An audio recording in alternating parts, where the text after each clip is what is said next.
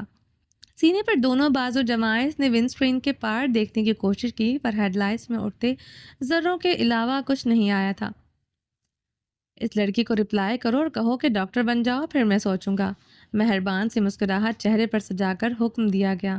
باس، seriously? ازوا نے خفگی سے چہرہ موڑ کر دیکھا۔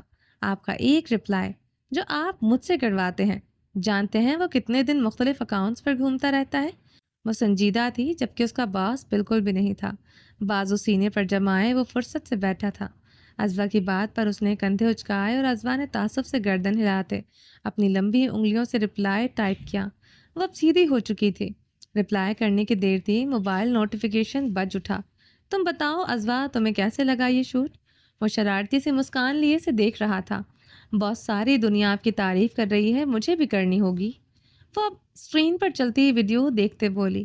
اسکرین پر وہی تھا، بھورے رنگ کا اوور کوٹ پہنے اور کافی کا گلاس پکڑے وہ ایک پرانی عمارت کی دیوار سے ٹیک لگائے کھڑا تھا، اور پھر وہ چل پڑا۔ سیاہ اینک آنکھوں پر جمی تھی، کیمرہ نے اسے سر سے پاؤں تک کیش کیا۔ گاڑی مرکزی شاہراہ سے ایک چھوٹی سڑک پر اتر آئی تھی۔ اگر تم میری تعریف کرو گی تو کیا تمہارا کیا چلا جائے گا ازوا؟ اسے ازوا کو ازوا کہنا پسند تھا۔ چہرے پر خوبصورت مسکان سجائے خفگی سے پوچھا گیا۔ نرم سے مسکراہٹ وہ اس کے جواب کا منتظر تھا، پر اس سے پہلے ازوا جواب دیتی گاڑی ایک جھٹکے سے رکی اور اس کے پیچھے دوسری ہی گاڑی بھی آ کر رک گئی۔ رات کے اس پہر گاڑی کے سامنے کھڑی عمارت ایک کھنڈر سے کم نہیں تھی۔ اندھیرے میں ڈوبی ہوئی پراسرار اور خاموش گاڑی رکتے ہی عمارت کا بڑا سا گیٹ کھل گیا اور ساتھ ہی دونوں گاڑیاں آگے پیچھے اس پراسرار عمارت میں داخل ہو گئی۔ گیٹ بند کر دیا گیا۔ اندر سفید پراڈو ایک جانب رکی اور پچھلی گاڑی کا دروازہ کھولتے دو ہٹے کٹے برڈ باہر نکلے۔ وہ تیزی سے بھاگتے ہوئے آئے۔ ایک نے سفید پراڈو کا پچھلا دروازہ کھولا تو دوسرے نے اگلی جانب کا۔ پہلے ازوا باہر نکلی اور پھر پچھلی سیٹ پر بیٹھے اس شخص کا چمچماتا جوتا نظر آیا۔ اگلے ہی پل وہ پورے قد سے کھڑا تھا، اپنی ہی تباہ ہو چکی پرانی فیکٹری کے سامنے، دونوں ہاتھ جیبوں میں ڈال لیے۔ ٹھنڈی ہوا ہڈیوں تک گھس گئی تھی لیکن وہ ذرا بھی نہیں ہلا۔ گردن اٹھا کر کھنڈر عمارت کو دیکھا۔ ازوا، اگر تم شوٹ والا کوٹ لے آتی تو اس پہر میں مجھے ٹھنڈ نہ لگتی۔ وہ شخص بولتے وقت ہنس مکھ لگ رہا تھا، مہربان سا، جبکہ ساتھ کھڑی ازوا کے چہرے پر گہری سنجیدگی تھی۔ اس نے ایک نظر موبائل دیکھا، رات کا 1 بج رہا تھا، ہمیں جلدی نکلنا ہوگا۔ اس نے سرگوشی کی تو اگلے ہی پل ہنسمکھ شخص کے چہرے کے تاثرات مکمل طور پر بدل گئے۔ چلو پھر کھیل ختم کرتے ہیں۔ چمکتی آنکھوں میں سرد پن اتر آیا، مسکراہٹ سمٹ گئی اور جبڑے بھیج گئے، اور پھر اگلے ہی لمحے اس نے اندر کی جانب قدم بڑھائے۔ مٹی سے آتے فرش پر بھاری بوٹوں کی آواز گونج اٹھی تھی۔ وہ سب سے آگے تھا، اس کے پہلو میں ازوا اور اس کے پیچھے 2 گارڈز۔ ڈرائیور باہر گاڑی میں کھڑا تھا۔ پتریلی روش پر چلتے وہ اندرونی دروازہ پار کرتے اندر آ گئے۔ سامنے کا منظر بلب کی ہلکی زرد روشنی میں واضح تھا۔ دور تک پھیلا ہال خالی اور ویران تھا۔ دیواریں جلی ہوئی تھی، سامنے ہی فرش پر 2 آدمی بیٹھے تھے، بلکہ انہیں گھٹنوں کے بل بٹھایا گیا تھا۔ ایک کے ہاتھ پیچھے بندھے ہوئے تھے جبکہ دوسرے کے ہاتھ تھے ہی نہیں، جبکہ اس چہرے پر سیاہ ماسک چڑھا رکھا تھا۔ اطراف میں کھڑے 2 مردوں نے آگے بڑھ کر ان کے چہرے سے ماسک ہٹا دیے گئے۔ چہرہ واضح ہوئے ان دونوں پر کپکپی طاری ہو گئی، چہرے پر دہشت کی داستان رقم تھی۔ وہ دونوں اپنی اپنی جگہ کانپ رہے تھے۔ ایک 50 سالہ شخص تھا اور ایک 25 سالہ جوان۔ وہ ازوا کے ہمراہ قدم قدم چلتا آگے بڑھا اور پھر ان دونوں کے سامنے رکھی پرانی سی لکڑی کی کرسی پر بیٹھ گیا۔ ٹانگ پر ٹانگ چڑھا لی۔ کیسے ہو شکور؟ اس نے 50 سالہ شخص سے پوچھا، جیسے اسی کی طبیعت پوچھنے آیا ہو، یوں جیسے اس کا بہت خیال ہو۔ مالک ہمیں معاف کر دیں۔ 50 سالہ شخص اتنی سردی میں بھی پسینے سے شرابور تھا۔ وہ رو دینے کو تھا، آنکھوں سے بھل بھل آنسو گرنے کو بےتاب تھے۔ ازوا اپنے باس کے پہلو میں کھڑی تھی، اونچی لمبی ایتھلیٹ ازوا جمال نہ صرف اس کی سیکرٹری تھی بلکہ وہ اس کے گناہوں کی ساتھی تھی، وہ اس کی سالوں کی ساتھی تھی۔ مکہ مار کر بندہ مار دینے کی صلاحیت رکھنے والی ازوا جمال سائے کی طرح اپنے باس کے ساتھ رہتی تھی۔ آدمی کی بات سنتے ہی کرسی پر بیٹھے شخص نے ٹانگ پر ٹانگ سے ٹانگ ہٹا لی اور پھر آگے ہو بیٹھا۔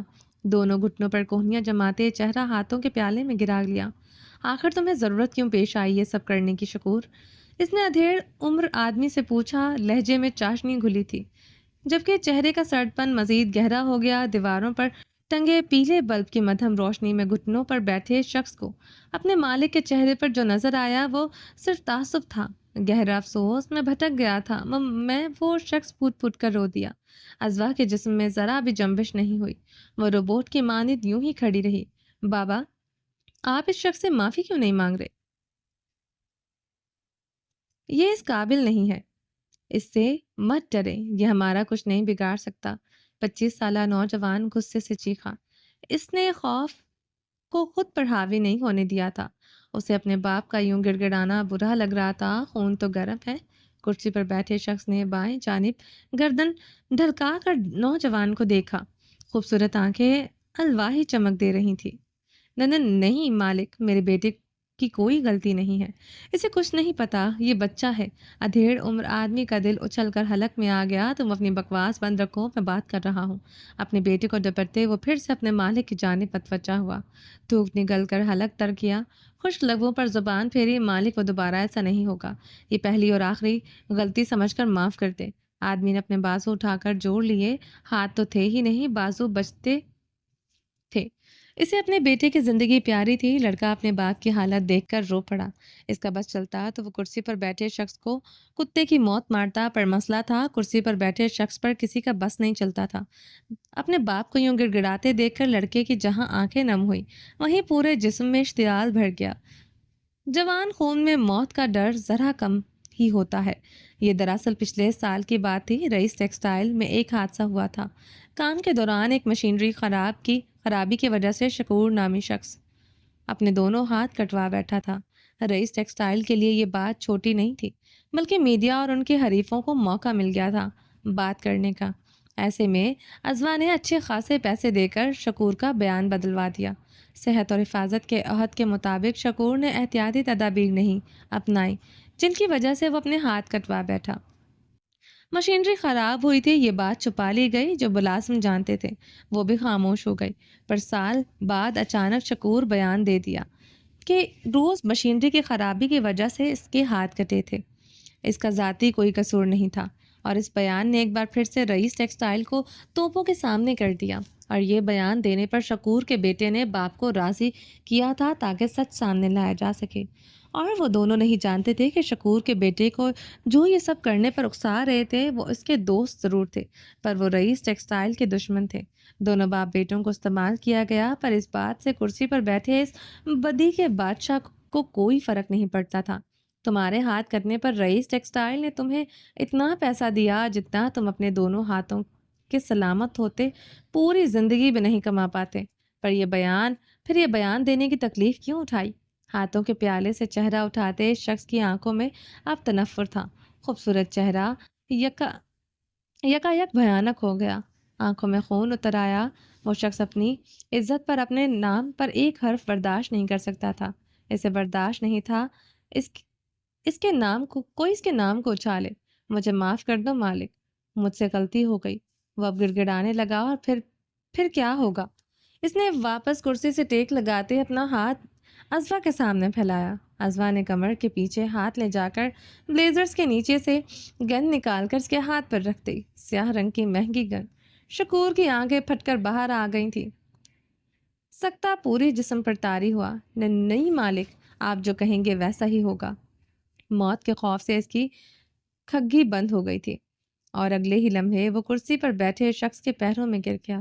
موت کا خوف بہت برا ہوتا ہے، اس خوف کا مقابلہ دنیا کا کوئی خوف نہیں کر سکتا۔ لڑکا بھی خوف زدہ تھا، پر اپنے باپ کو یوں ذلیل ہوتے دیکھنا تکلیف دہ تھا۔ بابا، اس نے گلے میں اٹکے آنسوؤں کا گلا گھونٹتے اپنے باپ کو پکارا، جبکہ بدی کے بادشاہ نے گن کا ہیمر آگے پیچھے کیا۔ گن لوڈ تھی۔ کرسی کے اوپر چھت میں کونے پر لگاتار عنکبوت چمکنے لگا۔ عنکبوت اپنی سلطنت میں دھیرے دھیرے اود آیا۔ وہ اپنی ٹانگیں پھیلائے نیچے کا منظر دیکھ رہا تھا۔ اس کی آنکھوں سے عجیب سی روشنیاں پھوٹ رہی تھیں۔ اس نے اپنے جالے کو چھوڑتے نیچے چھلانگ لگائی اور اب بدی کے بادشاہ کے سر کے عین اوپر لپک رہا تھا۔ شکور کے بیٹے نے ایک نظر اس چمکتے جالے کو دیکھا جس پر عنکبوت پھسل رہا تھا۔ کاش وہ عنکبوت بدی کے بادشاہ کو کاٹ لیتا، کاش بدی کا بادشاہ ایک زہریلے عنکبوت کے کاٹنے سے مر جاتا۔ ایسا مت کرے، اس ذلیل شخص، اس کے باقی کے الفاظ منہ میں ہی رہ گئی۔ بدی کے بادشاہ نے بازو لمبا کر کے ٹریگر دبا دیا۔ گولی لڑکے کے کشادہ پیشانی میں سوراخ کرتے گزر گئی۔ پل بھر کو ہوائیں ساکت ہوئی اور شکور کا دل بند ہوا۔ اس کی آہیں رک گئی، لڑکا پیچھے کی جانب گر گیا۔ بدی کا بادشاہ ایک جھٹکے سے اٹھ کھڑا ہوا۔ شکور تڑپ کر سیدھا ہوا اور پھر جوان بیٹے کو لہو لہان دیکھ کر مزید تڑپ اٹھا۔ مالک، اس کے لہجے میں خوف، وحشت، کرب اور نہ جانے کیا کچھ تھا۔ وہ اپنے بازوں کو ہلاتے بیٹے کو اٹھانے کی کوشش کرنے لگا پر بے سود تھا۔ ہاتھ نہیں تھے، وہ کیسے تھامتا؟ اور پھر اگلے ہی لمحے وہ اٹھ کر بدی کے بادشاہ کی جانب بڑھا، غصے سے، نفرت سے، یوں جیسے اسے مار ڈالے گا، پر ایک گولی چلی اور وہ اپنی جگہ رک گیا۔ ازوا سپاٹ تاثرات لیے کھڑی رہی۔ کچھ دیر بعد شکور بیٹے کے قریب ڈھہ گیا۔ بدی کے بادشاہ نے گن ازوا کی جانب بڑھائی اور دونوں ہاتھ پینٹ کی جیبوں میں اڑس لیے۔ رئیس اورنگزیب کسی کو دوسرا موقع نہیں دیتا۔ وہ پورے قد سے کھڑا تھا۔ دونوں باپ بیٹوں کو آخری سانسیں لیتے اور پھر پلٹ گیا۔ ازوا نے ان دو آدمیوں کی جانب اشارہ کیا جو انہیں اغوا کر کے لائے تھے اور پھر اپنے باس کے پیچھے لپکے۔ رئیس اورنگزیب کسی کو دوسرا موقع نہیں دیتا۔ پیچھے فیکٹری کے در و دیوار اس کی پکار سے گونج اٹھے تھے۔ کچھ دیر بعد اس کی گاڑی پھر سے مرکزی شاہراہ پر آگے بڑھ رہی تھی۔ ازوا بھی ابھی کمنس پڑھ رہی تھی۔ مجھے یقین نہیں ہوتا کوئی شخص اتنا حسین، اتنا ذہین اور اتنا امیر ہونے کے باوجود اتنا مہربان اور نرم دل کیسے ہو سکتا ہے۔ یہ خاتون تھی۔ چپ۔ ازوا، اسے رت والا ہارٹ بیچو، دلکشی سے مسکراتا وہ ازوا سے کہہ رہا تھا، جس پر اگلے ہی پل اس نے رپلائی میں سرخ رنگ کا دل بھیج دیا۔ بدی کے بادشاہ نے سیٹ سے دوبارہ پشت ٹکائی اور آنکھیں بند کر لی۔ گاڑی میں گونجنے والے الفاظ وہ ہولے ہولے گنگنا رہا تھا۔ یہ ہے گمراہوں کا راستہ، مسکانیں جھوٹی ہے، پہچانیں جھوٹی ہے۔ ہر نقشہ ہمیں ایک نامعلوم راستے کی طرف لے جاتا ہے۔ ہم سیدھی راستے اور مڑے ہوئے راستوں سے گزر کر ایک جگہ تک پہنچتے ہیں جو ہماری تخلیل کے لیے نامعلوم ہے، ہماری پکار کے لیے نامعلوم ہے، جہاں گرجا گھر کی گھنٹی کبھی کبھار بے ترتیب ہو جاتی ہے اور وقفے وقفے سے بجتی ہے۔ زندگی کے بہت چھوٹے لمحوں میں خاموشی کو فلٹر کرنا ہمیشہ چیلنجنگ ہوتا ہے۔ پھر بھی زندگی کے ترانوں میں خوشی منائیں گے۔ میں کبھی ہار نہیں مانوں گا۔ ہر نقشہ ایک نامعلوم راستے کا نقشہ بناتا ہے تاکہ ہمیں زندگی کے خوابوں اور رنگوں کے قریب تر لے جا سکے۔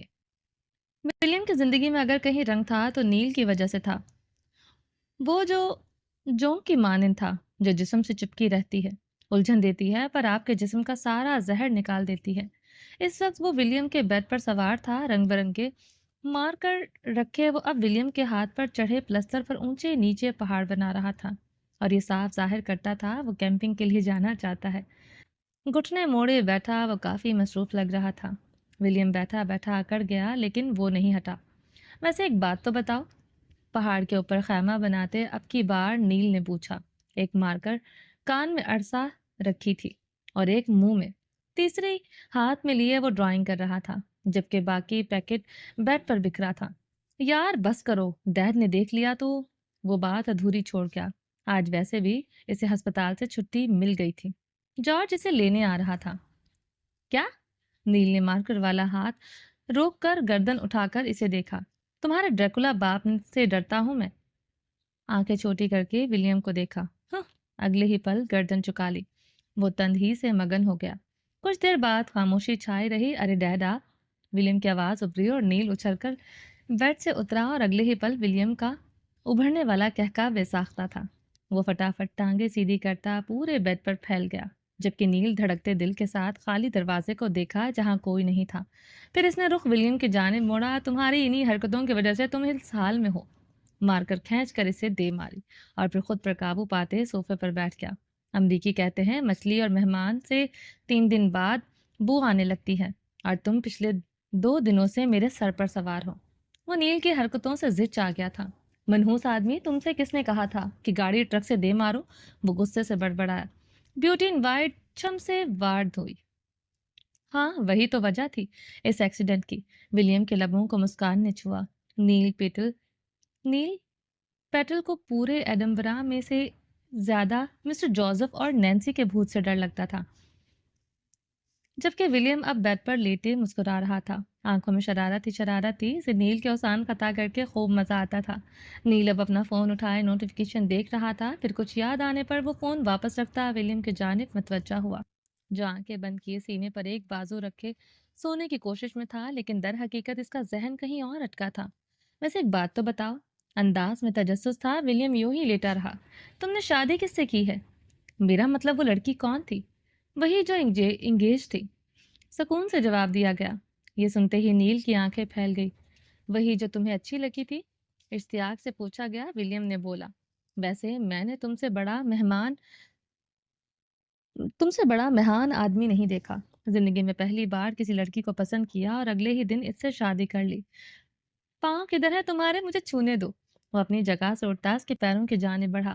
ہاتھ مت لگانا ورنہ اٹھا کر باہر پھینک دوں گا۔ آنکھیں کھول کر اسے تنبیہ کی۔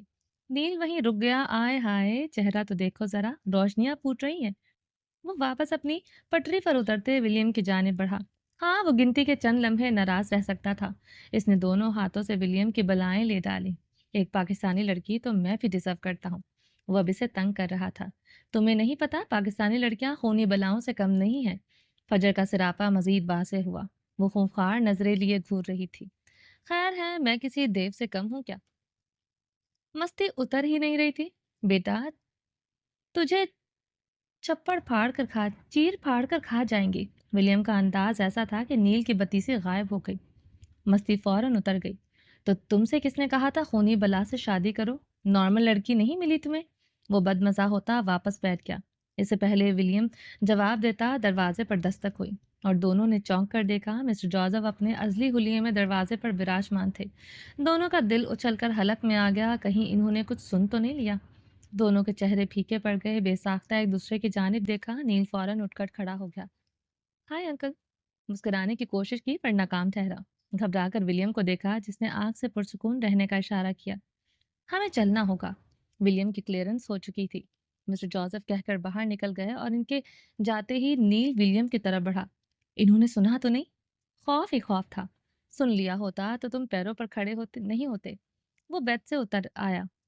نیل نے سکا سانس لیا اور پھر کچھ دیر بعد ولیم کو کپڑے تبدیل کرنے میں مدد کے بعد اس کے ساتھ کمرے سے باہر نکل آیا۔ اس کا بیگ جو ایکسیڈنٹ کے وقت گاڑی میں تھا، وہ اس وقت نیل کے کندھے پر تھا۔ سچ شکر کہ بیگ سلامت تھا اور اس کا کیمرہ بھی۔ باقی کتنا نقصان ہوا تھا یہ ابھی کچھ پتہ نہیں تھا۔ باہر راہداری میں مسٹر جوزف کسی سے فون پر بات کر رہے تھے، جبکہ ان کے دو ہٹے کٹے گارڈز کسی روبوٹ کی مانند عقابی نظریں لیے کھڑے تھے۔ ولیم کو دیکھتے ہی انہوں نے اشارے سے آگے چلنے کا کہا۔ وہ ایک گارڈ کے ساتھ آگے بڑھ گیا، ایک مسٹر جوزف کے لیے رکا رہا۔ تو بتاؤ پھر ہم کیمپنگ کے لیے کب جائیں گے؟ نیل نے ساتھ چلتے اس کے جانب سرگوشی نما انداز میں پوچھا۔ وہ جوزف پیلس نہیں جانا چاہتا تھا۔ یہ ٹوٹے ہاتھ کے ساتھ میں کیمپنگ کرتا اچھا لگوں گا۔ بازو ذرا سا اٹھایا اور پھر تکلیف کے باعث دوبارہ نیچے کر لیا۔ اس کو اتنا ہلاؤ جلاؤ مت، ورنہ ٹونڈے رہ جاؤ گے۔ یہ صحیح سے جڑے گا بھی نہیں۔ نیل نے پلٹ کر دیکھا تو اب مسٹر جوزف تیزی سے ان کی جانب بڑھتے نظر آئے۔ وہ عجلت میں تھے۔ تمہارا سامان اس بیگ میں ہے، باقی تمہارا ہینڈ کیری جارج لے گیا تھا۔ اس میں تمہارا کیمرہ ہے، سنبھال لینا۔ وہ لوگ ہسپتال سے باہر نکل آئے۔ مسٹر جوزف ان کے قریب پہنچے تو وہ دونوں خسر پسر بند ہو گئی۔ بیلا کریش ہو گئی تھی، پر سچ شکر اس کا کیمرہ سلامت تھا۔ کچھ دیر بعد وہ مسٹر جوزف کے ہمراہ ان کی گاڑی میں بیٹھ رہا تھا۔ نیل نے بیگ اس کی جھولی میں رکھ دیا اور پھر ہاتھ کے انگوٹھے اور آخری انگلی سے فون کا اشارہ کیا۔ وہ گاڑی سے ہٹ کر کھڑا ہو گیا اور پھر کچھ دیر بعد ان کی آنکھوں سے اوجھل ہو گئی۔ گیٹ کے باہر اسے چند کیمرہ مین نظر آئے۔ یہ میڈیا والے کبھی کسی کو اکیلا نہیں چھوڑتے۔ سمجھ نہیں آتا یہ ڈیفالٹ پیس خوش قسمت ہے یا بدقسمت۔ وہ اب کمر پر دونوں ہاتھ باندھے پرسوچ انداز لیے کھڑا رہا، پھر سر جھٹک کر خود بھی خارجی گیٹ کی جانب بڑھ گیا۔ جو بھی تھا وہ اس کا بیسٹ فرینڈ تھا۔ ولیم سے زیادہ اسے کوئی نہیں جانتا تھا، جبکہ مسٹر جوزف کی گاڑی اب قدیم عمارتوں کے درمیان بنی شاہراہ سے گزر رہی تھی۔ کیسی طبیعت ہے اب؟ اس کے سر پر بندھی پٹی پر نظریں جماتے مسٹر جوزف نے پوچھا، اور اگلے ہی پل ان کی نظر ولیم کے ہاتھ پر لگے پلستر پر پڑی۔ رنگ برنگے پہاڑ واضح تھے۔ انہیں شدید کوفت ہوئی۔ میں ٹھیک ہوں، وہ شیشے سے سر ٹکائے باہر دیکھ رہا تھا۔ کبھی کبھی کچھ راستے ہمیں تکان کے سوا کچھ نہیں دیتے۔ وجہ یہ نہیں ہے کہ وہ لمبے ہوتے ہیں، بلکہ وجہ ہم سفر ہوتا ہے، انچاہا ہم سفر۔ ولیم کو لگا نہیں تھا مسٹر جوزف اسے لینے آئیں گے۔ مسٹر جوزف نے کھنکیوں سے اس کی مڑی ہوئی گردن دیکھی۔ ولیم ان کی وہ اولاد تھا جس سے وہ سب سے زیادہ ان کا نقصان کیا تھا، جس نے سب سے زیادہ پریشانی دی تھی، جس کی پرورش سب سے زیادہ چیلنجنگ رہی تھی۔ وہ بیٹا جو ان کے پاس ہو کر بھی ان کا نہیں تھا۔ انہوں نے گہرا سانس لیتے رخ موڑ لیا، اور ولیم یہی چاہتا تھا کہ مسٹر جوزف کوئی بات نہ کرے، وہ ان سے اس دورے کے بارے میں نہ پوچھے، ورنہ چھپانا پاتا، اور اگر نہیں انہیں پتہ چل جاتا تو۔ اس سے آگے وہ سوچنا نہیں چاہتا تھا۔ وہ باہر دیکھتا رہا، سرمئی ایڈمبرا آج اتنا روشن کیوں لگ رہا تھا، بلکہ جب سے وہ واپس آیا تھا سب بدلا بدلا سا تھا۔ روشن روشن، یوں جیسے ہر چیز میں روشنی بھر گئی، اور اس کے ساتھ ہی خالی پن بھی۔ آخر کیا وجہ تھی؟ کئی لمحے وہ یوں ہی سر ٹکائے سوچتا رہا، پر کسی نتیجے پر نہیں پہنچ پایا۔ سر دکھنے لگا تو اس نے مزید سوچنا ترک کر دیا، شیشے سے سر ٹکائے آنکھیں موند لی۔ اور تمہیں کیا لگتا ہے اے انسان، تم گواہی دو کہ اللہ ایک ہے اور پھر سب پہلے جیسا رہ پائے گا؟ کبھی نہیں۔ ولیم مسٹر جوزف کے ساتھ گھر آیا تو نسا اور نینی اس کا بےتابی سے انتظار کر رہی تھی۔ نینی نے اس کی ڈھیروں بلائیں لی۔ جوزف پیلس میں اس کے آنے سے رونقیں بڑھ جاتی تھیں۔ میرا بچہ جانے کس کی نظر لگ گئی ہے۔ نینی بار بار اس کا ماتھا چوم رہی تھی۔ وہ کتنی ہی دیر ان کے پہلوں میں ٹکا رہا۔ نسا ان کے لیے گرم سوپ بنا لائی۔ مسٹر جوزف اسے پیلس چھوڑ کر جا چکے تھے۔ جارج کی پڑھائی مکمل ہو چکی تھی۔ وہ فائنل ایگزامز دے کر آیا تھا اور اب پوری دلجمی سے مسٹر جوزف کے ساتھ کام کر رہا تھا، جس فلم میں جینی رابرٹ بطور ہیروئن کام کر رہی تھی۔ جارج اس فلم سے اپنی ہدایت کا ڈاپٹ کر رہا تھا، اس لیے اس کا زیادہ وقت اسٹوڈیو میں گزرتا۔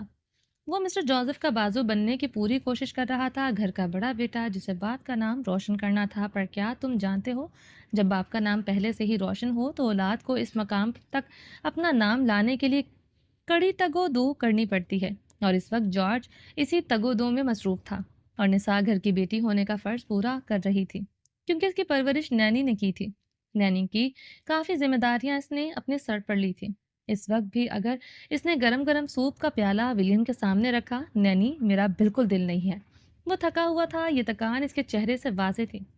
سر کی پٹی اتر گئی تھی، لیکن ٹانگوں کی وجہ سے ٹانکوں والی جگہ ایک چھوٹی سی پٹی جمی تھی، جبکہ ہاتھ پر چڑھا پلستر اسے الجھن دے رہا تھا۔ وہ اس وقت اسے اپنے ہاتھ میں درد محسوس ہو رہا تھا۔ چلو شاباش، جلدی سے ختم کرو، پھر دوا بھی لینی ہے۔ نینی نے 24 سالہ ولیم کو پیار سے پچکارا، اور ولیم جو اس وقت بالکل بھی حواس میں نہیں تھا، وہ خاموشی سے بنا کچھ کہے سوپ کا پیالہ پی گیا۔ کچھ دیر بعد بیٹھا رہا۔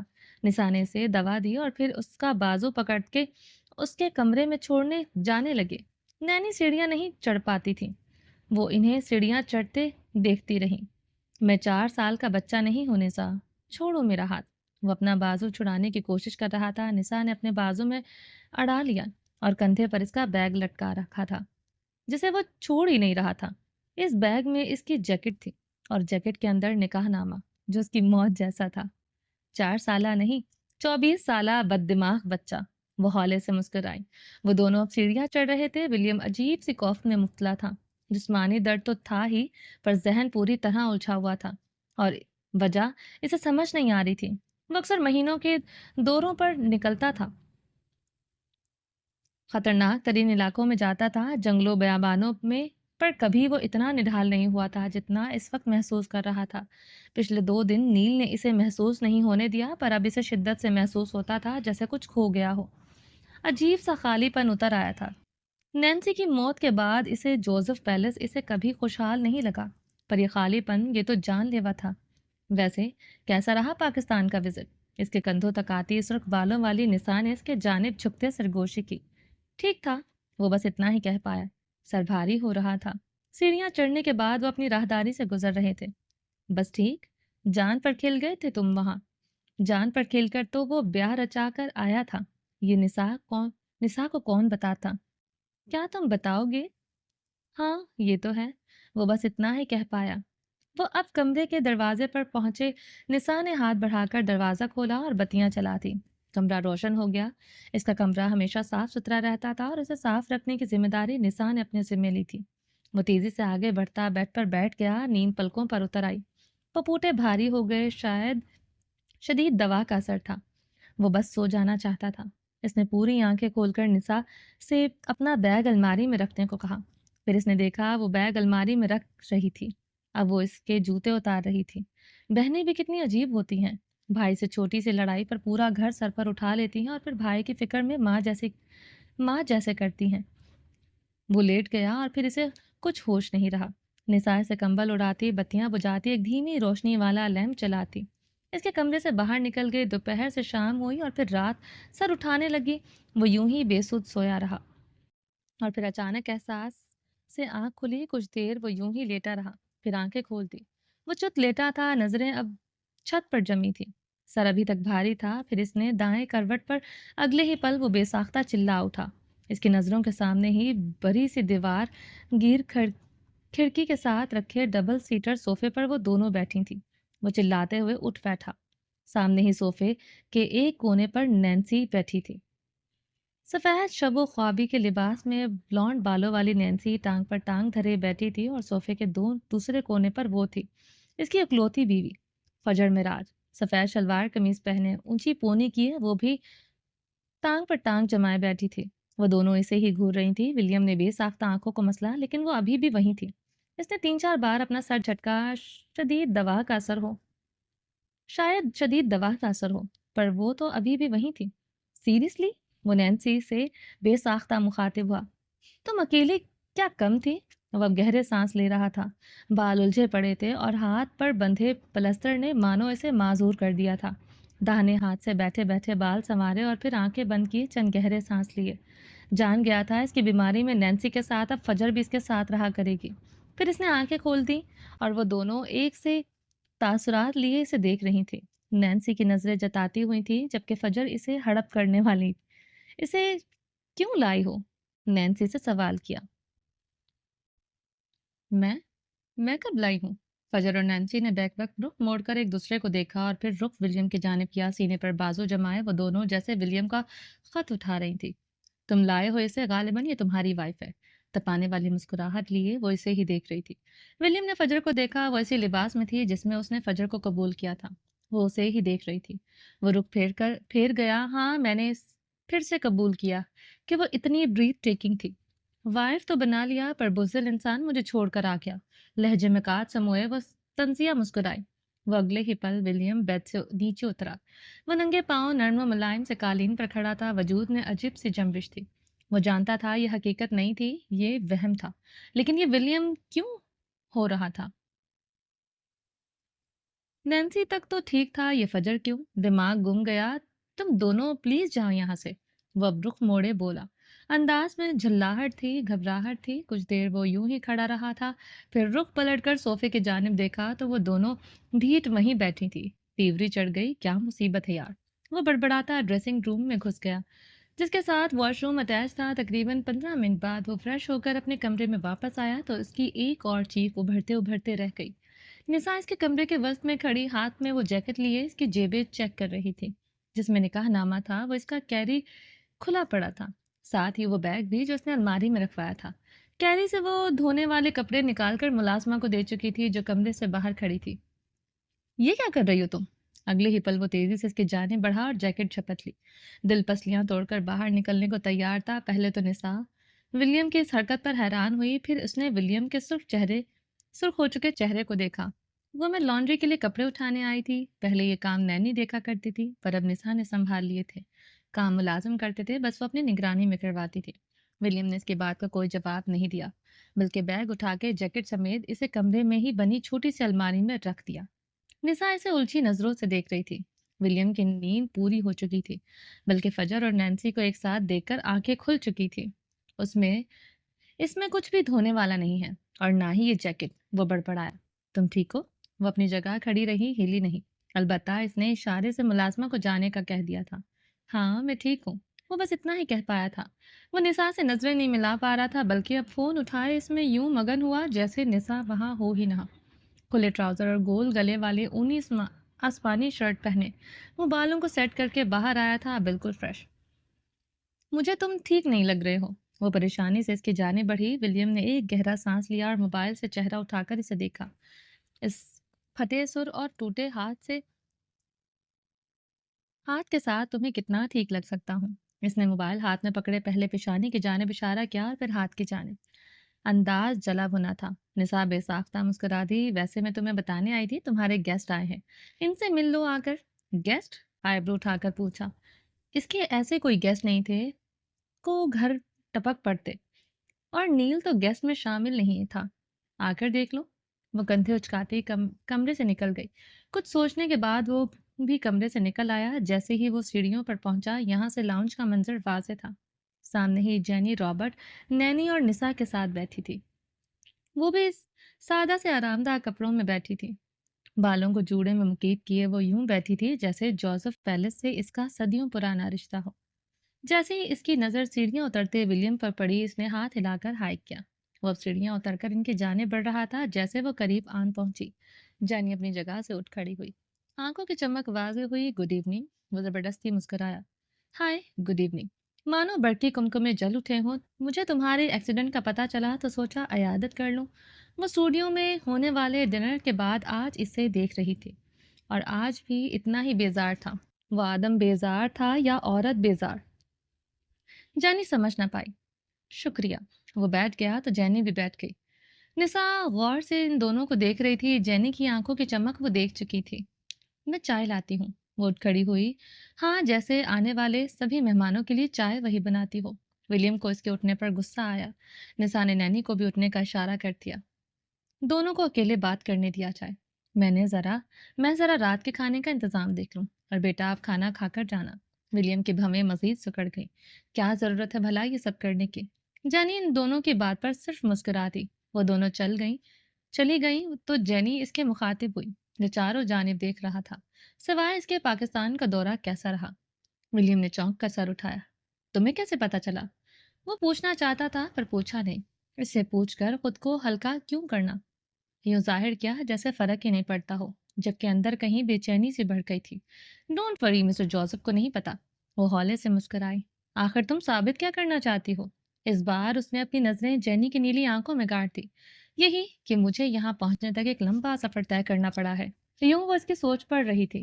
ولیم کو اس سے خطرناک قسم کی وائبز آ رہی تھی۔ ہاں، ہوتے ہیں کچھ لوگ جو وائبز محسوس کر لیتے ہیں، جن کی چھٹی ہی تیز ہوتی ہے، اور تم نے ایسا کیوں کیا؟ صوفے سے پشت ٹکا کر وہ پرسکون ہو کر بیٹھ گیا۔ ہلکے گیلے بال پیچھے کو سیٹ تھے۔ لاؤنج میں جلتے آتش دان باہر کی سردی کو پوری طرح سے کاٹ رہے تھے۔ جینی نے ایک نظر اسے دیکھا اور پھر اس کے عقب میں لگے مسٹر جوزف کے ڈریکولا جیسے پورٹریٹ کو۔ کیونکہ مجھے یہ پسند ہے۔ پورٹریٹ سے نظریں ہٹا کر ولیم پر جما دی۔ جتاتی ہوئی نظریں وہ سرمئی رنگ کے گرم ٹریک سوٹ میں ملبوس تھیں۔ کیوں پسند ہے؟ ولیم نے سوال داغا۔ وہ صاف صاف بات کرنا چاہتا تھا۔ کیونکہ اس میں ایک کشش ہے۔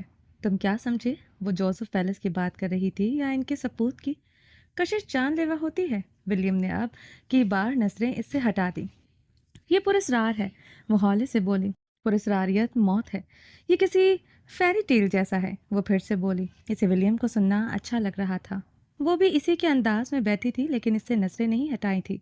ہٹاتی بھی کیوں؟ فیری ٹیل جھوٹی ہوتی ہیں۔ وہ جھوٹی کیوں ہے؟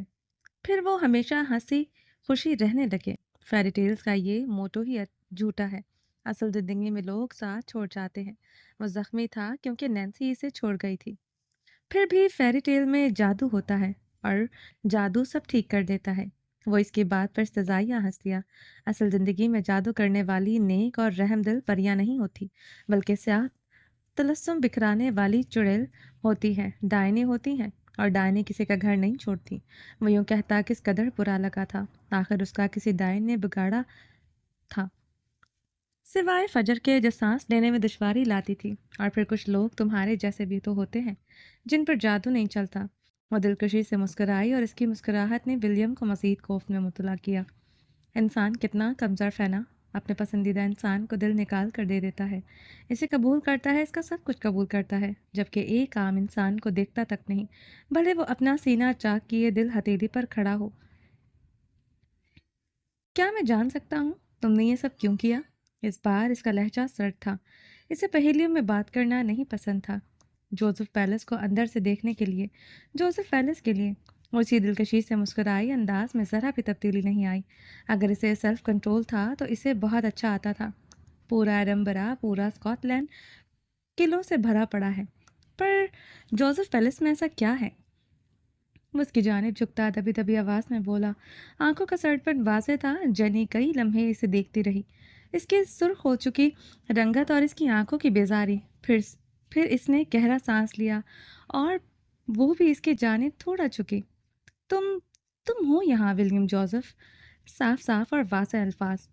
ولیم کا چہرہ مزید سرخ پڑا، کتنی بے باک تھی وہ۔ پھر ایک ادا سے پیچھے ہو بیٹھی، آنکھوں میں شرارت واضح تھی۔ وہ لڑکا جو بائبل ہائی لائٹ کر کے رکھتا ہو، اسے دلچسپ چیز پورے اسکاٹ لینڈ میں کہیں نہیں ہو سکتی۔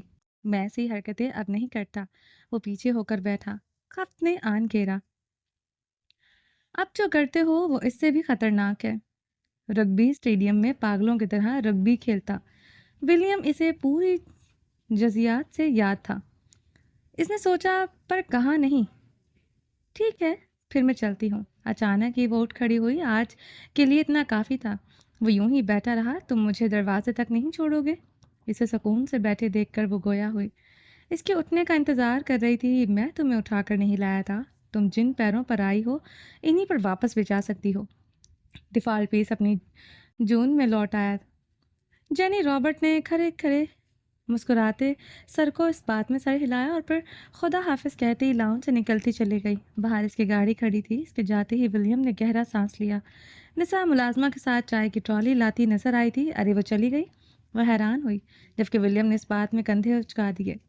وہ کچھ نہیں جانتا، اس نے کچھ نہیں کیا، وہ بھلا کبھی کچھ کر سکتا ہے؟ صفدر فجر کے ہمراہ لوکل آٹو میں رئیس ہیڈ آفس تک پہنچتے پہنچتے بحال ہو چکا تھا۔ فجر سکون سے آٹو میں بیٹھی تھی، اسے عادت تھی۔ عادت نہ بھی ہوتی تو اسے یہ کرنا ہی تھا، جبکہ صفدر بار بار چہرے پر امڑ آتا پسینہ صاف کر رہا تھا۔ جیسے ہی وہ عمارت کے قریب پہنچے تو فجر آٹو والے کو پیسے دیتی باہر نکل آئی، جبکہ صفدر ہچکچاہٹ کا شکار تھا۔ اس کے باپ کے رئیس اورنگزیب سے اچھے مراسم تھے، اگر اسے کوئی یہاں یوں دیکھ لیتا تو۔ پورے راستے وہ فجر کو بددعائیں دیتا آیا اور خود کو بھی۔ کاش فجر اس کی پروجیکٹ پارٹنر نہ ہوتی، کاش وہ اس دن مر گیا ہوتا جس دن گروپس بنے تھے۔ کم از کم یہ ذلت نہ سہنی پڑتی۔ فجر نے گردن پیچھے گرا کر شان سے کھڑی کی گئی منزلہ نیلے شیشوں والی عمارت کو دیکھا، جس پر بڑے حروف میں رئیس نام کا لوگو کے ساتھ کندہ تھا۔ ڈائمنڈ جیسا چمکتا رئیس، جس کے اوپر بادشاہ کا تاج بنا تھا اور اتنا بڑا اور روشن تھا کہ رات کو میلوں دور تک نظر آتا تھا۔ یہ رئیس ٹیکسٹائل کا ہیڈ آفس تھا، صرف ٹیکسٹائل کا ہی نہیں بلکہ رئیس کے باقی تمام برانڈز کا ہیڈ آفس تھا۔ میں تمہیں کبھی معاف نہیں کروں گا، صفدر نے جھک کر خفگی سے کہا۔ میں نرگسی آدمیوں سے معافی نہیں مانگتی، وہ سکون سے کہتی گیٹ کی جانب بڑھی۔ صفدر کلس کر رہ گیا تھا، ان ملازموں کے علاوہ عام لوگوں کو جانے کی اجازت نہیں تھی۔ صفدر کو گیٹ پر سب بتانا پڑا، لیکن وہ اس کا اعتبار کیوں کرتے؟ اس نے جھلاتے ہوئے اپنے باپ کو فون ملایا۔ تم گاڑی لے کر کیوں نہیں گئی؟ گرجدار آواز گونجی۔ وہ گاڑی خراب ہو گئی تھی، اس نے تھوک نکلتے جھوٹ بولا اور سامنے کھڑی فجر پر 100 بار لعنت بھیجی۔ فون بند ہو گیا۔ تم نے مجھے بہت ذلیل کروایا ہے فجر۔ اونچے بنگلے میں رہنے والے، مہنگی گاڑیوں میں گھومنے والوں کو کبھی کبھی مڈل کلاس لوگوں کی ضلالت برداشت کر لینی چاہیے۔ زندگی کی حقیقت کا پتہ چلتا رہتا ہے۔ اس کے سکون میں کوئی کمی نہیں آئی۔ کچھ دیر بعد گارڈز نے معذرت کرتے گیٹ کھول دیا۔ یقیناً اسے فون آ گیا ہوگا۔ اگلے 10 منٹ بعد وہ دونوں اے سی کی ٹھنڈک میں مراد عالم کے دفتر میں بیٹھے تھے۔ 40 سالہ مراد عالم رئیس اورنگزیب کا پی اے تھا۔ فجر نے ایک ایک چیز کو بہت غور سے دیکھا۔ ایسا نہیں تھا کہ اسے یہ سب متاثر کر رہا تھا، بلکہ وہ اپنے ذہن میں خاکہ تیار کر رہی تھی۔ آنے والے وقت تھا جب کہ اس کا اپنا آفس ہوگا، جب فجر معراج کا نام ہوگا، وہ اور اسے کوئی یوں ایرا غیرا سمجھ کر گیٹ پر ہی نہیں روک لے گا۔ ہلکی سرمئی دیواریں جو دیکھنے میں ہی سادہ قد اور پر وقار لگتی تھی، مراد عالم کی پاور چیئر کے پیچھے کئی فوٹو فریم ٹنگے تھے، سفید کناروں والے فریم جن میں ہلکے پھلکے آرٹ کی تصویریں تھیں۔ اس نے گہرا سانس لیا اور چوکنی ہو کر بیٹھ گئی، جبکہ صفدر تو صوفے پر نڈھال سا بیٹھا تھا۔ اندر آتے ہی اس کی جان میں جان آ گئی تھی۔ وہ کئی لمحے یوں ہی گزر گئے اور پھر کمرے کا دروازہ کھلا۔ وہ دونوں پاور چیئر کے دائیں جانب رکھے صوفے پر بیٹھے تھے، ایل شیپ قیمتی صوفہ اور شیشے کا نازک سا میز۔ مجھے ماڈل ڈھونڈو کر دو، شعلے کلیکشن کے لاؤنج کے لیے نیا چہرہ چاہیے۔ تم جانتے ہو رئیس جولرز ہمیشہ خوبصورت جولری کے ساتھ خوبصورت چہرہ لاتا ہے۔ فون پر بات کرتا مراد عالم آفس میں داخل ہوا۔ صفدر سیدھا ہو کر بیٹھا، جبکہ فجر نے گردن مزید اٹھا لی۔ دوپٹہ سر سے پھسل کر کندھوں پر گر چکا تھا، بال چوڑے میں مقید تھے اور بالوں میں ابھی تک پینسل پھنسی ہوئی تھی۔ البتہ اس وقت آنکھوں پر چشمہ لگا تھا اور یہ چشمہ اس کے چہرے کو مزید حسین بنا رہا تھا۔ کون پاگل کہتا ہے چشمہ لڑکیوں کی خوبصورتی مانند کر دیتا ہے؟ کوئی فجر مراج کو بھی دیکھ لیتا۔ ہاں رئیس، آج واپس آ رہے ہیں؟ اوکے ٹھیک ہے، شام میں ہم آفس پہنچ جائیں گے، بائے۔ اس نے ایک نظر فجر اور صفدر کو دیکھا، پھر فون بند کر دیا۔ درمیانہ قد، سلیقے سے جمے بال اور بیج پینٹ پر سفید ڈریس شرٹ پہنے مراد عالم اب فون بند کرتا ہے ان کی جانب بڑھا۔ السلام علیکم۔ صفدر اٹھ کھڑا ہوا۔ فجر کو بھی اٹھنا پڑا، ویسے بھی تو یہاں اپنے کام سے آئی تھی۔ وعلیکم السلام۔ دونوں نے مصافحہ کیا اور اگلی نظر مراد عالم کی فجر پر پڑی۔ ایک پل کے لیے وہ ٹھٹک کر رہ گیا۔ فجر نے سر ہلا کر سلام کرنے پر اکتفا کیا۔ میں ذرا بزی تھا، لیٹ ہو گیا۔ حسین صاحب نے بتایا تھا آپ لوگوں کے آنے کا۔ میں نے فیکٹری سے کچھ کپڑا منگوایا ہے، مجھے امید ہے آپ لوگوں کو پسند آئے گا۔ وہ کہہ کر صفدر سے رہا تھا، لیکن دیکھ فجر کو رہا تھا۔ نہیں، ایسا نہیں تھا کہ انہیں خوبصورت چہروں کی کمی تھی۔ پاکستان کی ٹاپ ماڈل ان کے پاس تھی، لیکن ہوتا ہے ایک چہرہ جو مخصوص ہوتا ہے، ویسا ہی چہرہ تھا فجر معراج کا۔ کوئی بات نہیں، وہ دراصل ہم جو کاسٹیوم بنا رہے ہیں اس کے لیے کپڑا صرف رئیس ٹیکسٹائل سے ہی مل سکتا ہے، اس لیے ہمیں یہاں آنا پڑا۔ صفدر نے چپ کر صفائی دی۔ بیٹھیں آپ لوگ، میں کچھ پینے کو منگواتا ہوں۔ تسلی سے بات کرتے ہیں وہ اپنی میز کی جانب بڑھ گیا۔ اس نے انٹرکام پر آرڈر دیا، 3 پینا کولاڈا پلیز۔ اس نے نان الکوہولک کو کیٹل منگوائی تھی۔ عام طور پر اناناس کے رس، ناریل کے دودھ یا کریم اور برف سے بنایا جاتا ہے، گرمیوں کے موسم میں بہترین ہوتا ہے۔ وہ آرڈر دیتا واپس ان کی طرف آیا اور پھر سامنے صوفے پر ٹک گیا۔ تو کیا بنا رہے ہیں آپ لوگ؟ وہ اب تفصیل سے پوچھنے لگا۔ صفدر اور فجر نے اپنی کاسٹیومز کی کچھ تفصیلات فراہم کی۔ مراد عالم کی نظریں بار بار فجر کی جانب اٹھ رہی تھیں اور فجر پل کے 1000ویں حصے میں یہ محسوس کر چکی تھی اور اگلے ہی پل اس کے چہرے پر ناگواری ابھری۔ کچھ دیر بعد آفس بائے جوس کے گلاس رکھ چکا تھا، کانچ کے شفاف سنیفر گلاس میں، جس کا پیندہ چوڑا اور اوپر کی جانب تنگ تھا۔ سفید رنگ کا پینا کولاڈا واضح تھا، گلاس کے کنارے پر لگا اناناس کا ٹکڑا اسے مزید رسیلا بنا رہا تھا۔ مراد عالم نے جیسے ہی اپنا گلاس اٹھایا تو ان دونوں نے بھی باری باری اٹھا لیا۔ تو فیشن ڈیزائننگ میں انٹرسٹ ہے آپ کا؟ اب کی بار اس نے فجر سے براہ راست پوچھا۔ کاسٹیوم ڈیزائننگ، اس نے واضح کیا۔ ایک ہی بات ہے، وہ مسکرایا۔ ایک ہی بات نہیں ہے، وہ نہیں مسکرائی۔ آنکھیں چھوٹی کر کے مراد عالم کو دیکھا جو 40 سال کا ہو کر بھی کافی فٹ تھا۔ ہاں، امیر لوگ بوڑھے بھی جلدی نہیں ہوتے۔ تڑک کر سوچا، تو آپ کاسٹیوم کس کے لیے ڈیزائن کریں گی؟ اسے فجر کا اعتماد اچھا لگا۔ جن کی قسمت میں ہوگا میرا ڈیزائن پہننا، مراد عالم بے ساختہ کہہ کا بلند ہوا تھا۔ ویسے جنسی کے بارے میں نے سنا تھا کہ یہ اوور کانفیڈنس لوگوں کا گروہ ہے۔ تم لوگوں سے مل کر یقین ہو گیا۔ اس کے بات کرنے کا انداز میں ٹھہراؤ تھا۔ کیا سبھی پیسے والوں کے پاس اتنا اعتماد ہوتا ہے؟ کیا وہ یوں ہی کسی پر بھی ججمنٹ دے دیتے ہیں؟ وہ بھمیں سکیڑکے سے دیکھے گئے، جبکہ صفدر کا دل تیزی سے دھڑک رہا تھا۔ فجر چپ تھی۔ اگر وہ فلٹر فری بولنے لگ گئی تو اس کی زبان کے جوہر مراد عالم نہیں سہ پائے گا۔ اس نے بے ساختہ تھوک نکلا، نہیں، میں اوور کانفیڈنس نہیں ہوں، میں جانتی ہوں مجھے کیا کرنا ہے، میرا مقصد واضح ہے، وہ نارمل لہجے میں کہتی مسکرائی۔ صفدر نے بے ساختہ سکھا سانس لیا۔ اس سے پہلے مراد عالم کچھ کہتا دروازے پر دستک ہوئی۔ اس کے یس کہنے پر دروازہ کھلا۔ باس، وہ مٹیریل آ چکا ہے، ایک لڑکے نے اندر داخل ہوتے اطلاع دی۔ Okay let's go. وہ گلاس رکھتے اٹھ کھڑا ہوا، ساتھ ہی صفدر اور فجر کو بھی اٹھنا پڑا۔ اس بار اس نے فجر کی ہائٹ پر دھیان دیا۔ ناٹ بیڈ، وہ دل ہی دل میں ستائشی بولا۔ اور کچھ دیر بعد وہ آفس سے نکل کر بائیں جانب چلتے ہوئے راہداری کے آخر میں مٹیریل روم تک آئے۔ اندر داخل ہوئے تو کمرے کی ساری بتیاں روشن تھیں اور ان کے سامنے ہی لمبے لمبے میزوں پر مٹیریل بچھا تھا۔ فجر کی آنکھیں چمک اٹھیں۔ سرخ اور سفید کپڑے کی مختلف ورائٹی تھی۔ صفدر نے فجر کو اشارہ کیا، منتخب اسے ہی کرنا تھا۔ اب وہ سب بھلائے ایک ایک میز پر بچھا کپڑا ہاتھ سے چھو چھو کر دیکھ رہی تھی۔ نیٹ کا بہترین کپڑا آنکھوں کو خیرہ کر رہا تھا۔ میں فریش ہو کر آتا ہوں، تم دیکھو، صفدر ایکسکیوز کرتا باہر نکل گیا جبکہ فجر اپنے کام میں منمک تھی۔ ہاں، اسے ایسا ہی کچھ چاہیے تھا جو ریشم سے زیادہ ملائم اور پانی سے زیادہ شفاف ہو۔ چہرے سے سنجیدگی واضح تھی۔ 6 لمبی میزوں پر 3 سفید رنگ کے کپڑے کا مواد اور 3 پر سرخ کا مواد رکھا تھا، جبکہ مراد عالم اب ایک میز سے ٹیک لگائے، سینے پر بازو جمائے، ٹانگوں کی کینچی بنائے کھڑا تھا۔ فجر کو سر سے پیر تک گھور رہا تھا اور یہ نظریں ہوس کی ماری نہیں تھی بلکہ ان میں ستائش تھی۔ وہ کچھ سوچ رہا تھا۔ اگر میرا ایکسرے ہو گیا ہو تو آپ مجھے ان کپڑوں کی قیمت بتا سکتے ہیں؟ اس نے گردن اٹھا کر مراد عالم کو دیکھا، لہجے میں سڑپن تھا۔ مراد عالم ایک پل کے لیے گڑبڑا گیا، پر اگلے ہی لمحے اس نے خود پر قابو پا لیا۔ وہ پیشہ ورانہ انداز سے مسکرایا۔ اور تمہیں کیوں لگا میں تمہارا ایکس رے کر رہا ہوں؟ الٹا سوال ابھرا۔ وہ اسے دلچسپ لڑکی لگ رہی تھی۔ جہاں مرد کی آنکھ میں ایکس رے مشین فٹ ہوتی ہے وہیں عورت کے اندر سینسر لگے ہوتے ہیں۔ وہ اپنی جانب اٹھنے والی ہر نظر پہچان لیتی ہے۔ اس نے گردن اٹھائے بغیر کہا۔ کپڑے کے 6 مختلف ورائٹی میں سے اسے 2 پسند آ گئی تھی اور آنکھوں کی چمک بڑھ گئی تھی۔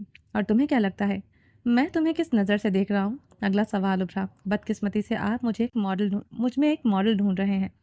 اس بار گردن اٹھا لی، آنکھیں مراد عالم کی آنکھوں میں گاڑتی۔ مراد عالم کی مسکراہٹ غائب ہوئی، پر وہ یوں ہی کھڑا اسے دیکھتا رہا۔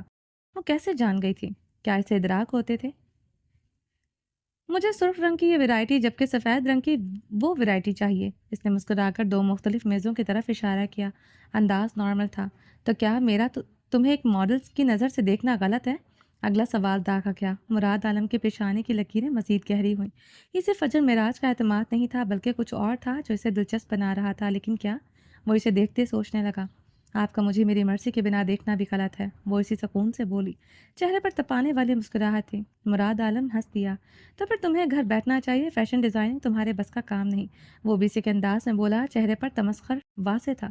فجر نے سکون سے اس کی بات سنی اور پھر 2 قدم بڑھاتی آگے آئی، بازو سینے پر باندھ لیے۔ سر، میں اس خوف سے گھر ہرگز نہیں بیٹھ سکتی کہ لوگ مجھے بری نظر سے دیکھیں گے، البتہ میں دیکھنے والے کی آنکھیں ضرور نکال سکتی ہوں۔ اس بار لہجے کی ٹھنڈک نے لاہور کی گرمی کو مات دے دی۔ مراد عالم ستائش سے اسے دیکھے گیا۔ اس سے پہلے وہ کچھ کہتا دروازہ کھلا اور صفدر اندر آیا۔ میں مٹیریل منتخب کر چکی ہوں، صفدر ان سے پیمنٹ پوچھ لیں، پھر ہم نے چلنا ہے۔ اس نے رخ صفدر کی جانب کیا۔ صفدر نے بے ساختہ مراد عالم کو دیکھا جو مسکرا دیا۔ کچھ دیر بعد ان کا مطلوبہ کپڑا پیک ہو چکا تھا۔ فجر کو اپنے سر سے بڑا بوجھ اترتا محسوس ہوا۔ وہ دونوں ایک بار پھر سے مراد عالم کے آفس میں تھے۔ ہم یہ سامان آٹو پر نہیں لے جا سکتے، میں گاڑی منگوا رہا ہوں۔ اس نے فجر کی جانب جھک کر سرگوشی کی۔ میں رائڈ کروا چکی ہوں، ڈونٹ وری، گاڑی آتی ہوگی، وہ قدر سکون سے بولی۔ صفدر گہرا سانس لیتا رہ گیا۔ کچھ دیر بعد ان کا مٹیریل نیچے گاڑی تک پہنچا دیا گیا۔ وہ دونوں اب مراد عالم کے آفس سے اسے خدا حافظ کرتے ہوئے باہر نکل رہے تھے جب عقب سے آنے والی آواز پر وہ دونوں رک گئے۔ مس فجر معراج، کیا آپ رئیس جیولرز کے لیے ایک فوٹو شوٹ کریں گی؟ صفدر جہاں حیران ہوا وہیں فجر کے لبوں پر سزائیہ مسکراہٹ ابھری۔ وہ جانتی تھی جلد یا ابدیر اسے یہ آفر ضرور آئے گی۔ مراد عالم ان کے عقب سے نکلتا سامنے آیا۔ شالے کلیکشن ہماری اب تک کی بہترین کلیکشن ہے، ڈائمنڈز کی۔ یہ جولری مارکیٹ میں آگ لگانے والی ہے۔ مغربی طرز پر یہ زیور آنکھوں کو خیرہ کرنے والا ہے، اور اس کے لیے ہمیں ایسا چہرہ چاہیے جو میں ماڈلنگ یا فوٹو شوٹ میں انٹرسٹڈ نہیں ہوں۔ اس کی بات کاٹ کر فجر نے انکار کر دیا۔ سوری؟ مراد عالم کو لگا جیسے اس نے غلط سنا ہو۔ کوئی رئیس جیولرز کی آفر کیسے ٹھکرا سکتا ہے؟ میں نے بھی آپ کو انکار کیا ہے، میں انٹرسٹڈ نہیں ہوں۔ صفدر کی رنگت پھیکی پڑی جبکہ مراد عالم کے چہرے پر سایہ سا آ کر گزر گیا۔ فجر، یہ صحیح وقت نہیں ہے، صفدر نے سمجھانا چاہا۔ وہ نہیں چاہتا تھا مراد عالم کو کچھ برا لگے ورنہ بات اس کے باپ تک جاتی۔ ماربل کے چمچماتے فرش پر بنے مختلف کیبنز میں لوگ اپنے کاموں میں مگن تھے۔ یہ ہیڈ آفس تھا اور یہاں ڈیزائن تیار کیے جاتے تھے۔ کئی اسکرینوں پر اس وقت زیورات کے نایاب ڈیزائن چمک رہے تھے۔ کئی لوگ کاغذوں پر ہاتھ سے مہارت اتار رہے تھے۔ ماڈلنگ نہیں کرو گی تو کیا کرو گی؟ مراد عالم کا سوال برجستہ تھا۔ کام کرتے کئی ورکرز نے سر اٹھا کر اپنے آفس کے باہر کھڑے مراد عالم کو دیکھا جو ایک لڑکی سے بات کر رہا تھا۔ آواز یہاں تک نہیں آتی تھی لیکن لگتا تھا بات ضروری تھی۔ کیا یہ کوئی نئی ماڈل ہے؟ اپنے اپنے کیبن میں شیشے کی دیوار کے آر پار بیٹھے ورکرز اب سرگوشیاں کر رہے تھے. جس طرح انہیں مراد عالم کے آفس میں بٹھایا گیا ہے یہی لگ تو یہی رہا ہے، پر تجسس نگاہیں بار بار ان کی جانب اٹھ رہی تھیں. ماڈلز ہائر کرو گی؟ بر رفتاری سے جواب آیا. مراد عالم کے چہرے پر تنزیہ مسکراہٹ ابھری. دیکھتے ہیں. اس بار وہ سامنے سے ہٹ گیا. زندگی میں کسی نے پہلی بار رئیس جیسے برانڈ کے لیے کام کرنے سے منع کیا تھا. دیکھتے رہیے، وہ مسکرا کر کہتی آگے بڑھ گئی. I am sorry. صفدر نے شہادت کی انگلی سے کنپٹی کے قریب گول دائرہ بنایا جسے کہہ رہا ہو یہ تھوڑی پاگل ہے. مراد عالم کچھ نہ بولا. وہ چمچماتے فرش پر قدم آگے بڑھاتے نکلتے چلے گئے. دوسری منزل سے نیچے اترتے وہ خارجی دروازے کی جانب بڑھ رہے تھے. گھومنے والا آٹومیٹک گلاس ڈور جو گھومتا رہتا تھا. باہر ابھی بھی کافی دھوپ تھی اور شیشوں سے اندر آتی دھوپ ماربل سے ٹکرا کر وہ چمک پیدا کر رہی تھی کہ آنکھیں چندھیا جاتی. کسی کا لحاظ کر لیا کرو. وہ دونوں اب ساتھ چلتے لڑ رہے تھے. باہر رائڈر ان کا انتظار کر رہا تھا. میں نے کوئی بدلحاظی نہیں کی، وہ فوراً بولی. تم سہولت سے انکار کر سکتی تھی، کوفت زدہ بولا. شرمندگی نے اسے آن گھیرا تھا. سہولت سے ہی انکار کیا ہے. گلاس ڈور سے دہانے پر چمکتے ماربل سے بچنے کے لیے فجر نے بے ساختہ آنکھوں کے سامنے ہاتھ کیا اور اسی پل گھومتے گلاس ڈور سے رئیس اورنگزیب اندر داخل ہوا. گرے ڈریس پینٹ پر گرے ہی کاٹیج کی ڈریس شرٹ پہنے، سن گلاسز آنکھوں پر جمے تھے. اسے دیکھتے ہی آتے جاتے اور کام کرتے لوگ چکنے ہو گئے. ریسپشن پر بیٹھی لڑکی کھڑی ہوئی رئیس کے ایک قدم پیچھے ازوا تھی. نیلی پینٹ پر کاٹن کا ٹاپ پہنے اونچی پونی والی ازوا کی ساری حساسیات رئیس کی جانب متوجہ تھی. جیسے ہی وہ لوگ اندر داخل ہوئے ایکسٹ سے فجر اور صفدر باہر نکلے.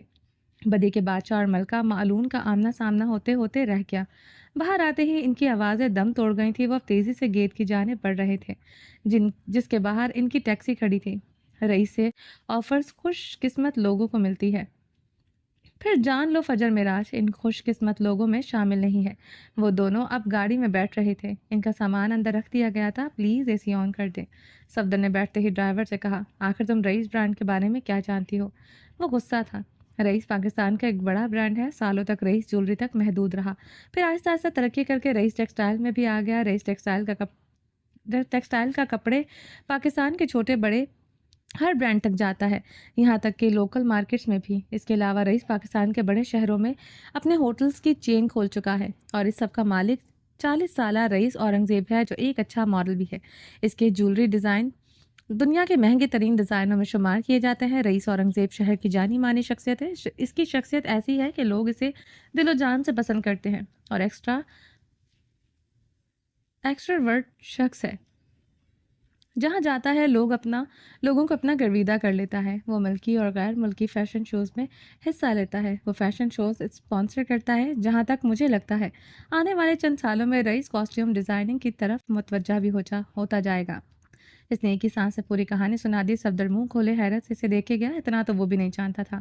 تمہیں کیا لگتا ہے میں رئیس ہیڈ آفس جاؤں گی اور مجھے کچھ بھی معلوم نہیں ہوگا؟ اس نے استضاعیہ نظروں سے صفدر کو دیکھا جس کی زبان بند ہو چکی تھی. اس نے پھر رخ موڑ لیا. وہ گاڑی سے باہر تیزی سے پیچھے کی جانب بھاگتے نظاروں کو دیکھ رہی تھی. کچھ لوگ نام کی طرح قسمت کے بھی رئیس ہوتے ہیں اور رئیس اورنگزیب میں ایسا کیا تھا کہ قدرت اس پر یوں مہربان تھی؟ وہ تلخی سے سوچے گئی. دن گزرنے لگے پر ولیم کی طبیعت عجیب ہوتی گئی. ایک ہاتھ سے وہ کوئی کام ڈھنگ سے نہیں کر پاتا تھا اور دوسرا اندر کی بے چینی بڑھتی جا رہی تھی. ایک وحشت تھی جو جانے کا نام ہی نہیں لے رہی تھی. کچھ بھی اچھا نہیں لگ رہا تھا. کسی کام میں دل نہ لگتا تھا. اس نے خود کو کبھی اتنا بے بس محسوس نہیں کیا تھا جتنا اس وقت محسوس کر رہا تھا. فی الوقت وہ ٹریول نہیں کر سکتا تھا اور ایک ہاتھ سے اپنا کیمرہ بھی ٹھیک نہیں اٹھا پاتا تھا. وحشتیں بڑھنے لگی تو اس نے نیل کے ساتھ مختلف کلبز جوائن کر لیے. دھیان بھٹکانے کے لیے وہ جانے کیا کیا کرتا رہا پر دھیان بھٹک ہی نہیں رہا تھا. وہ پھر ایسی ہی ایک شام وہ نیل کے بلانے پر ایڈنبرا پہنچ گیا. پورے ایڈنبرا میں سرمئی شام اب دھیرے دھیرے رات میں ڈھل رہی تھی. شہر کے وسط میں روشنیوں کے بیچوں بیچ ایک ریستوران کی اوپننگ کی جا رہی تھی. Nails cafe. ہاں ٹھیک جانا تم نے، یہ نیل کا ہی کیفے تھا. باپ ڈاکٹر تھا پر نیل نے ولیم کے ساتھ ہی بزنس کی پڑھائی کی تھی. میڈیکل میں اسے دلچسپی نہیں تھی اور جاب کا اس کا کوئی ارادہ نہیں تھا. اس کی ماں یعنی مسز پیٹل بہت اچھی کک تھی. سوچ بچار کے بعد انہوں نے ایڈنبرا میں اپنا کیفے کھول لیا جہاں اسکاٹش کے ساتھ ساتھ انڈین کھانا بھی دستیاب تھا. کیفے کی اوپننگ میں مسٹر پیٹل کے گنے چنے دوست مہمان تھے اور باقی سب نیل اور ولیم کے کلاس فیلوز تھے. ولیم نے جوزف پیٹرسن کے بیٹے ہونے کا پہلی بار فائدہ اٹھایا تھا. وہ ٹوٹے ہاتھ کے ساتھ ہی آیا تھا، پلستر والے ہاتھ کو بیلٹ میں ڈال کر، اور بیلٹ کو ایک جانب سے گردن سے گزار گیا تھا تاکہ ہاتھ ہلے جلے نہ۔ سافٹ بیج بیگی پینٹ پر کافی رنگ کی کھلی گول گلے والی اونی شرٹ پہنے وہ کاؤنٹر کے قریب میز پر اوپر چڑھا بیٹھا تھا۔ کتھئی بال نفاست سے سیٹ کیے گئے تھے اور گول گلے والی شرٹ کے اوپر سنہری چین چمک رہی تھی۔ لوگ آ جا رہے تھے۔ آج کسی تقریب کی طرح میزوں کو کھانوں سے سجایا گیا تھا تاکہ لوگ کھانے کے بعد کھانے کا ذائقہ جان سکے۔ کھانا مفت تھا، جاننے والوں کے لیے بھی اور انجان لوگوں کے لیے بھی۔ لوگ جہاں کھانے کے لیے آ رہے تھے وہیں شان سے بیٹھے ولیم جوزف کے ساتھ تصویریں لی جا رہی تھی۔ بے شک وہ خود کسی کام کا نہیں تھا، پر باپ جوزف پیٹرسن تھا۔ وہ پہلی بار فائدہ اٹھا رہا تھا۔ نیل نے اسی جیسے کپڑے پہن رکھے تھے، فرق صرف یہ تھا کہ اس کی شرٹ کا رنگ تھوڑا ہلکا تھا۔ ویسے اچھے لگ رہے ہو، وہ اس کے قریب آیا۔ اور تم اتنے ہی منحوس، ولیم نے بغیر کسی لگی لپٹی کے کہا تو نیل کی بتیسی دکھائی تھی۔ کیفے میں عجیب سا شور تھا، لوگوں کے بولنے کی آوازیں، چمچ کانٹوں کی میوزک کی۔ ویسے تمہیں کیا لگتا ہے جارج آئے گا؟ نیل نے جارج کو دعوت دی تھی، اور جارج آج کل اتنا مصروف تھا کہ ولیم نے پچھلے کئی دنوں سے اس کی شکل تک نہیں دیکھی تھی۔ ولیم کے ساتھ ساتھ نیل کے جارج کے ساتھ بھی اچھے تعلقات تھے۔ وہ تینوں اکثر کیمپنگ کے لیے بھی جاتے تھے، پر جیسے جیسے وقت گزرتا گیا کافی کچھ بدل گیا۔ کیونکہ اس کے بنا تمہارا کھانا ہضم نہیں ہوتا؟ ولیم نے موبائل سے سر نہیں اٹھایا تھا۔ وہ موبائل دیکھ رہا تھا۔ اسکرین سے پھوٹتی نیلی روشنی میں اس کا چہرہ واضح تھا، پیشانی کا زخم بھر چکا تھا۔ کھانا تو میرا ہضم ہی رہتا ہے، لیکن آج کل کچھ بھوک محسوس نہیں ہو رہی۔ نیل نے ایک ٹھنڈی آہ بھری۔ پر کسی پر کرش ہو گیا ہوگا۔ وہ موبائل کو دیکھ رہا تھا، پر کان نیل کو سن رہے تھے۔ اس بار یہ کرش سے کچھ زیادہ ہے، دل میں گدگدی سی ہوئی۔ ولیم نے سر اٹھا کر اسے دیکھا۔ اس سے پہلے وہ کچھ بولتا یا پوچھتا یا کہتا، ریستوران کے باہر ایک لمبی چمچماتی سیاہ گاڑی آ کر رکی۔ دروازہ کھلا اور چمچماتے بوت دکھائی دیا، اور اس کے ساتھ ہی جارج باہر نکلا۔ سیاہ ڈریس پینٹ میں سفید شرٹ پہنے، سیاہ کوٹ کو بازو پر پھیلائے وہ شان سے کھڑا تھا۔ وہ جارج تھا، جوزف پیٹرسن کا بڑا بیٹا۔ اسے پورا ایڈنبرا جانتا تھا، اور وہ ہر موقع پر، ہر تقریب پر مسٹر جوزف کے ساتھ ہوتا تھا۔ اسٹار لائٹ اسٹوڈیو کا وارث، اور آج وہ ان آن بان میں بالکل مسٹر جوزف لگ رہا تھا۔ نیل اور ولیم گلاس ڈور سے اسے دیکھتے بے ساختہ اپنی جگہ سے اٹھ کھڑے ہوئے۔ ولیم کے ہاتھ میں موبائل گرتے گرتے بچا تھا، جبکہ نیل کا جبڑا کھل کر نیچے گر چکا تھا۔ لوگوں نے اسے دیکھا اور پہچان لیا۔ لوگ منہ پر ہاتھ رکھے اسے حیرانی سے دیکھنے لگے۔ موبائل کے کئی کیمروں کی فلیش لائٹ میں چلتا ہوا اندر آیا۔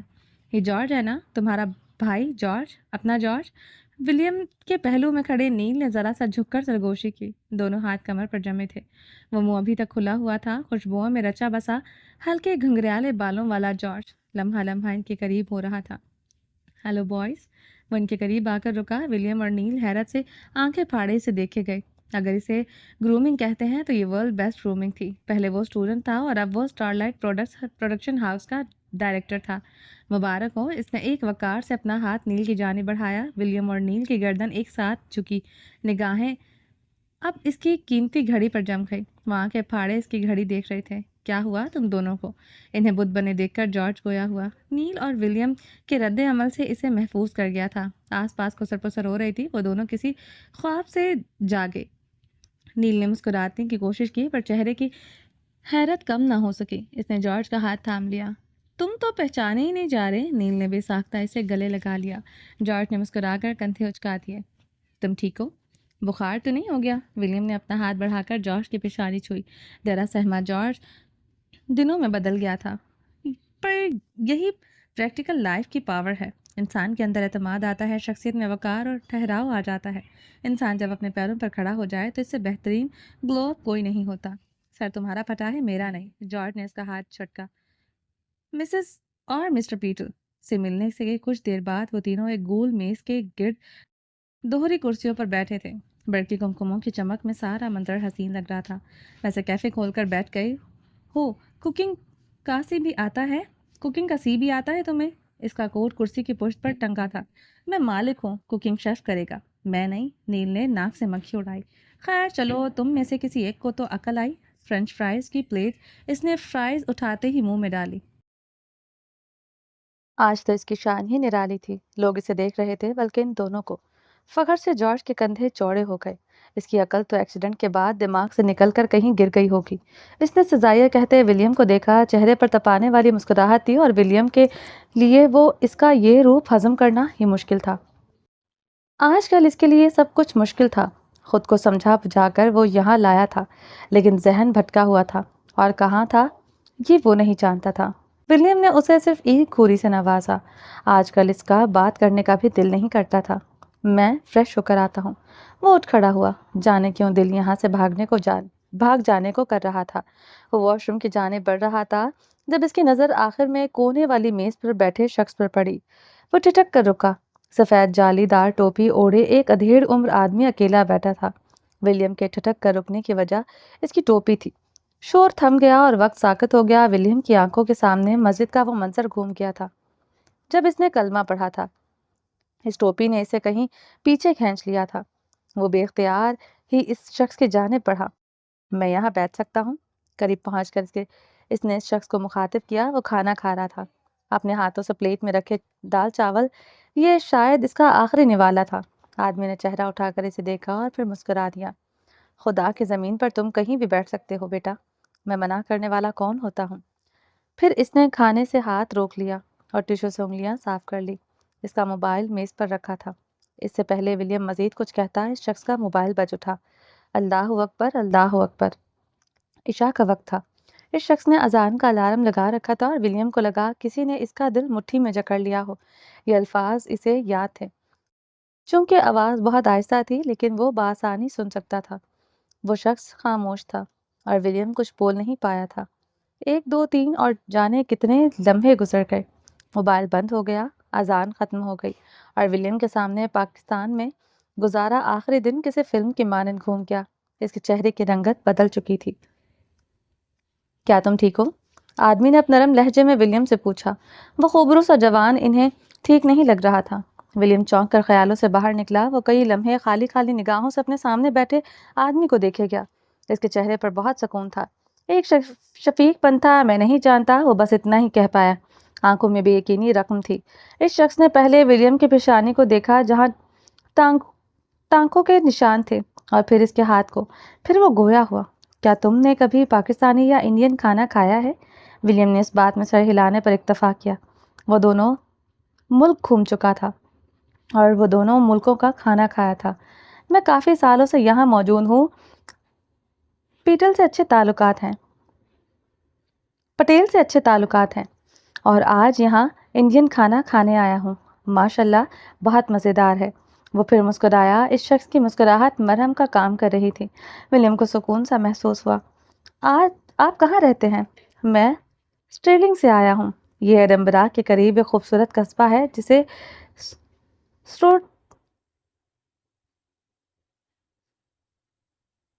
سٹروتھسائی یا اسٹارلنگ کہتے ہیں۔ یہ قصبہ اپنی تاریخی اہمیت اور خوبصورت مناظر کے لیے جانا ہے۔ ایڈنبرا سے 25 میل کے فاصلے پر موجود تھا۔ یہ قصبہ اسٹرلنگ کیسٹل کی وجہ سے مشہور ہے۔ کیا تم پریشان ہو؟ اس نے ایک بار پھر ولیم سے پوچھا۔ پتہ نہیں۔ اس بار ولیم نے رخ موڑ کر گلاس وال سے باہر دیکھا۔ ایسا لگتا ہے کچھ کھو گیا ہے، ایک خالی پن جو جانے کا نام ہی نہیں لے رہا تھا۔ وہ یوں ہی باہر دیکھے گیا، سڑک کے اس پار نظر آتی کافی شاپ کو۔ جو کھو گیا ہے اسے ڈھونڈ لو، آدمی کے چہرے پر شفیق سے مسکان سجاتے کہا۔ کیسے پتہ چلے گا کیا کھویا میں نے؟ اس نے رخ پلٹ کر دوبارہ اپنے سامنے بیٹھے ایسے شخص کو دیکھا جسے دیکھ کر، جسے سوچ کر دل کو سکون محسوس ہو۔ بس جان لو وہی تمہارا گمشدہ حصہ ہے۔ ولیم بس انہیں دیکھے گیا، کچھ نہ بولا۔ زیادہ ہواؤں میں اڑنے کی ضرورت نہیں ہے، یہ بس کاغذی رشتہ ہے۔ وہ کسی بلا کی طرح حاضر ہوئی تھی۔ ولیم ساکت بیٹھا رہ گیا، سینے کے مقام پر شدید جلن اٹھی اور تبھی جارج کی نظر ولیم پر پڑی۔ اس کی تیوری چڑھ گئی۔ اگلے ہی پل اس نے فون نکال کر ولیم کا نمبر ملایا۔ فون کے تھرتھرانے پر ولیم جیسے کسی ٹرانس سے باہر نکلا۔ جارج کا نمبر دیکھ کر وہ بے ساختہ اٹھ کھڑا ہوا۔ تھینک یو، وہ آدمی کا شکریہ ادا کرتا واش روم کی جانب بڑھ گیا۔ اندر آ کر وہ اب واش بیسن کے سامنے کھڑا ہوا، کئی لمحے خود کو آئینے میں دیکھتا رہا۔ موبائل پینٹ کی جیب سے نکالا اور پانی کا وال کھول کر ایک ہاتھ کی مٹھی بھر کر پانی منہ پر پھینکنے لگا۔ سینے میں عجب سا دہکا ہوا تھا۔